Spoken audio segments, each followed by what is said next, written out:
is to the Minister representing the Attorney-General, and I believe it may be Senator Murray Watt. Officers of the Australian Federal Police are the lowest paid in Australia. A constable in the Western Australian Police Force makes a minimum of $83,000 a year, while their equivalent in the AFP makes less than $70,000. A sergeant in Victoria's police force makes a minimum of $123,000, while their equivalent in the AFP makes under $103,000. Given their unique and critical role in national security, not to mention a national cost of living crisis, why has the government allowed pay for AFP officers to remain the lowest in Australia? Thank you, Senator Hanson. Minister Watt.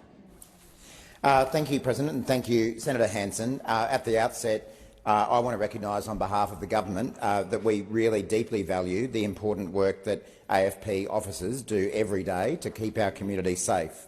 Obviously, they play a particular role around this parliament and in some cases with individual members of this parliament, but more generally they do extremely important work to keep our community safe.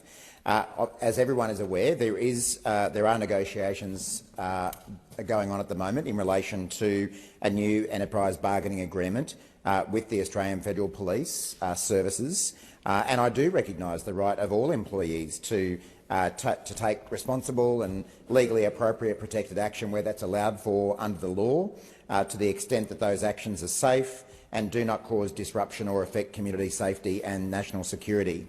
The reality is that, as in so many other parts of the workforce, some of the issues surrounding the wages and conditions that are experienced by AFP officers are a legacy of 10 years of a coalition government.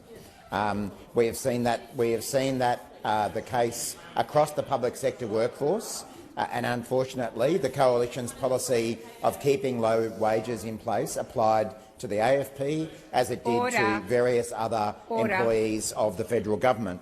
I'm confident that the Attorney-General, Minister Dreyfus, is handling this role appropriately, and I'm certainly very hopeful that we can achieve an agreement with the AFP officers as soon as possible. That would obviously be in everyone's interest. I note that the AFP is committed to ensuring operational continuity and community safety at all times, and we certainly have confidence in the AFP to approach these negotiations in that spirit, and as I say, we're confident that before too long we will be able to get an agreement reached.